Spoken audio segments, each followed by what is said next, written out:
हाँ देखिए छात्रों, पिछले 2 पार्टों में हमने तुम्हें संख्याओं की विभाज्यता के बारे में बताया था। अब आगे चलते हैं। देखो संख्याओं की विभाज्यता की जांच, इस पर हेडिंग पड़ा हुआ है। तो पीछे जो हमने 2 पार्ट डाले हैं उसमें सबसे पहले 2 की, फिर 3 की, फिर 4 की, ऐसे करके डाली थी। सेकंड पार्ट में 5 की, 6 की और 7 की डाली थी, ऐसी डाली है ना। अब उससे आगे चलते हैं। 8 से संख्या विभाजित है या नहीं, कैसे पहचान करते हैं, इसकी जांच कैसे होती है। तो देखिए 8 से कैसे विभाजित है। किसी संख्या के अंतिम 3 अंकों से बड़ी संख्या यदि 8 से विभाजित है या अंत में 3 जीरो हैं तो वो संख्या 8 से पूरी पूरी विभाजित होगी। जैसे हमने एक संख्या ली, इकाई, दहाई, सैकड़ा, हजार, 10,000, लाख। जैसे ये 5,43,128 में अंतिम 3 अंकों से बड़ी संख्या क्या है, ये 128। ठीक है, हमने क्या बोला कि अंतिम 3 अंकों से बड़ी संख्या यदि 8 से विभाजित है, जो लास्ट में 3 अंक हैं उनसे जो संख्या बन रही है उसमें अगर 8 का भाग जा रहा है पूरा पूरा, तो कितनी भी बड़ी संख्या हो उसमें 8 का भाग जरूर ही जाएगा। अब 128 है तो 8 का हमने 128 में भाग दिया, तो देखिए 16 बार जा रहा है। 8 1 जा 8, 4 8 द्वारा 8 6 48, कोई रिमाइंडर नहीं है।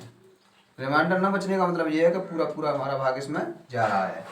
तो ये पूर्णतः विभाजित हो गई, किससे, 8 से। अंतिम 3 अंकों से बनी हुई संख्या 8 से पूरी पूरी विभाजित हो गई। तो जब ये 3 अंकों से बनी संख्या विभाजित हो गई तो हमारी ये संख्या पूरी ही 8 से विभाजित होगी। अगर हम भाग करेंगे तो इस पूरी संख्या में 8 का भाग जाएगा। समझ में आया कि नहीं आया। तो ये होती है तुम्हारी 8 से विभाजिता। अच्छा, दूसरी बात और हमने बताई कि अंत में 3 जीरो आए कोई संख्या। देखिए जैसे ये संख्या ली हमने एक, ये वाली 5,34,000, तो देखिए इसमें लास्ट में कितने जीरो हैं, 1 2 3, 3 शून्य है। अगर 3 शून्य आ जाए तो इस संख्या में 8 का भाग पूरा पूरा जा रहा है। ये नहीं कोई और संख्या भी हो, कितनी बड़ी हो, जैसे इकाई, दहाई, सैकड़ा, हजार, 10,000, लाख, 10 लाख, करोड़, 10 करोड़, अरब, 10 अरब, खरब, 10 खरब, नील, 10 नील, पदम, 10 पदम, शंख, 10 शंख, महाशंख। कितनी भी बड़ी संख्या हो, अगर अंत में 3 जीरो हैं यानी 3 लड्डू हैं उसमें, भाई लड्डू वाली बात आती है तो भाई उसमें हमने 4 में बताया था, 4 में क्या लड्डू हो, 2 लड्डू हैं, खाए के बूंदी की या पेड़ा हैं? भाई जीभ में पानी आ गया होगा, मुंह में पानी, सॉरी जीभ में नहीं। तो देखिए लड्डू वाली बात आई है, ये ध्यान रखना, लड्डुओं को ध्यान रखना, लड्डू खाते हो और इसमें भी ध्यान रखो। अगर 3 जीरो आ जाते हैं लास्ट में, 2 की अगर 2 आते हैं लास्ट में तो वो 4 की पहचान होती है। अगर 2 जीरो लास्ट में आ जाएं तो उससे क्या पता चलता है कि ये संख्या 4 से विभाजित है, या अंतिम 2 अंकों से बड़ी संख्या विभाजित है 4 से, तो पूरी संख्या विभाजित है। इसी तरह से 8 की जो विभाज्यता है उसमें लास्ट के 3 अंकों से बनी संख्या में अगर 8 का भाग जा रहा है तो पूरी संख्या 8 से विभाजित होगी। या अंत में 3 जीरो आ रहे हैं, लास्ट में अगर 3 जीरो हैं किसी संख्या पर तो वो संख्या 8 से पूरी पूरी विभाजित होगी। और जरूरी नहीं कि 3 आए, 4 आ जाए, 5 आ जाए, 6 आ जाए, कितने भी आ जाए, लेकिन 3 जरूर होने चाहिए लास्ट में। अब तुम ये सोचो कि सर जी इस पर तो 4 आ रहा है तो ये नहीं होगी है। अब ये कोई जीरो बढ़ जाए इस पर, 5,34,000 ये हो जाए, 1 जीरो और बढ़ जाए इस पर, तो तुम कहोगे 1 2 3 4 4 हो गई। अब तो इसमें 8 का भाग नहीं जाएगा। हमें इससे कोई मतलब नहीं, हमें केवल अंत के 3 देख रहे हैं। लास्ट में यदि 3 जीरो हैं तो वो संख्या 8 से पूरी पूरी विभाजित होती है। यहाँ तक कंप्लीट हुई बात। अब आते हैं 9 से विभाज्यता पर। देखिए 9 की विभाज्यता बिल्कुल 3 की तरह होती है। इसमें लिख भी दिया हमने कि इसकी विभाज्यता की जांच 3 की विभाज्यता की तरह होती है। देखो 3 की विभाज्यता में क्या करते थे तुम्हें पता है, वैसे हमने पिछले भाग में अपलोड किया था कि कोई भी संख्या सही, उस संख्या को लेकर के हम उसके सभी अंकों का टोटल करते थे, सम ऑफ ऑल डिजिट। जब सभी अंकों का योग कर लेते थे, टोटल कर लेते थे, तो उस टोटल को देखते थे कि इसमें 3 का भाग जा रहा है या नहीं जा रहा है। टोटल 18 आ गया, 25 आ गया, 45 आ गया, कुछ भी आ गया, उस टोटल में जब डिवाइड हम किया करते थे तो उसमें अगर पूरा पूरा भाग जाता था टोटल में, तो हमने कहा था कि संख्या में भी जाएगा। ऐसे ही ये 9 की विभाज्यता है। कितने की है? हाँ, जैसे हम कोई संख्या ले लेते हैं, हम वैसे ही तुम्हें समझा देते हैं कि जैसे देखो यहाँ पे जगह थोड़ी, यहाँ बता देते हैं शॉर्ट में। देखो ये है 954, कितना है? अब ये 9 से विभाजित है कि नहीं, ये देखो हमें कब पता चलेगा, ऐसे नहीं बता पाएंगे हम।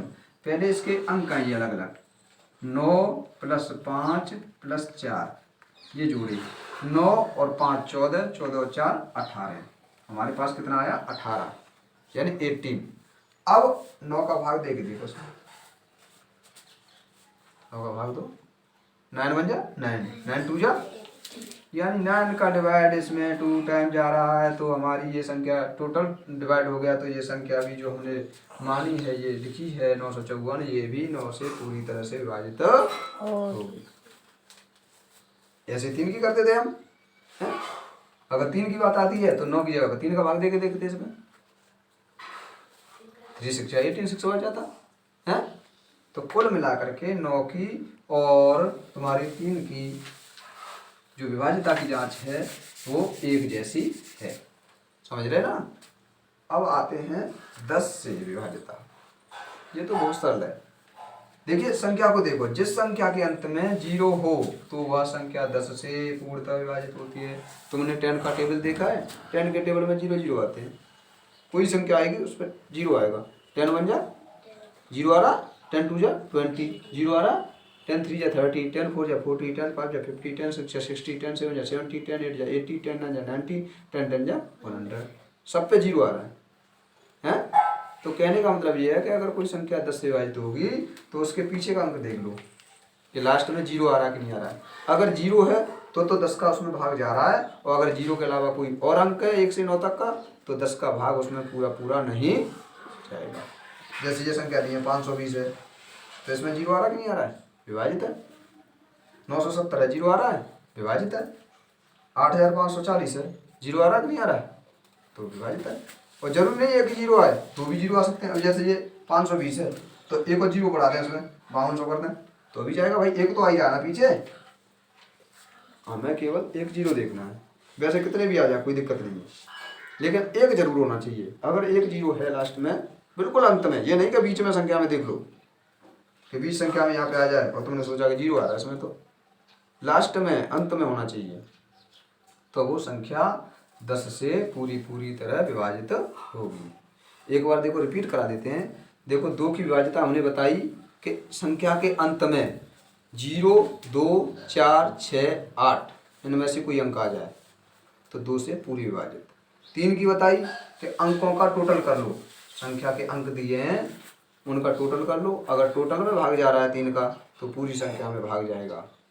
4 की बताई हमने कि 4 की विभाज्यता होती है कि अंतिम 2 अंकों को देखो, 2 अंकों से बड़ी संख्या में अगर 4 का भाग जा रहा है या अंत में 2 0 आ रहे हैं तो वो संख्या 4 से पूरी विभाजित होगी।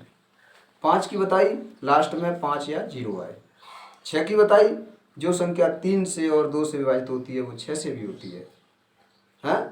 7 की हमने क्या बताई, कोई बता सकता है? 7 की हमने ये बताई थी कि एक संख्या लिख लेते हैं हम, संख्या को लिखने के बाद जो अंतिम अंक होता है उसका दुगना करते हैं, समझ रहे हो ना। दुगना करने के बाद जो अंक बचे रहते हैं, एक अंक को छोड़ करके लास्ट वाले को, उस संख्या में से जो दूना किया उसे घटा देते हैं। ये प्रक्रिया जब तक करते हैं जब तक 7 का आने वाली संख्या में यानी छोटी से छोटी संख्या प्राप्त हो जाए जिसमें 7 का भाग आराम से पहाड़े के रूप में चला जाए, पहाड़ा पढ़ते पढ़ते हैं। तो अगर विभाजित हो जाए, ऐसा हो जाए तो विभाजित है, नहीं फिर कोई बात नहीं, फिर तो विभाजित है नहीं। 8 की बात तुम्हारे सामने आ गई है। अंतिम 3 अंकों से बनी संख्या अगर 8 से विभाजित है या अंत में 3 0 आ रहे हैं तो वो संख्या भी 8 से विभाजित होगी। अगर ऐसी कंडीशन नहीं है उस संख्या की तो 8 से विभाजित नहीं है। 9 की बात बताई हमने। 9 की पूरी विभाज्यता जो है 3 की तरह, 9 की जो विभाज्यता होती है वो पूरी तरह से 3 की तरह होती है। 10 की बताई कि अंत में 0 आ जाए तो वो 10 से विभाजित होती है। यहाँ तक बात कंप्लीट हुई? किसी को कोई परेशानी? ठीक।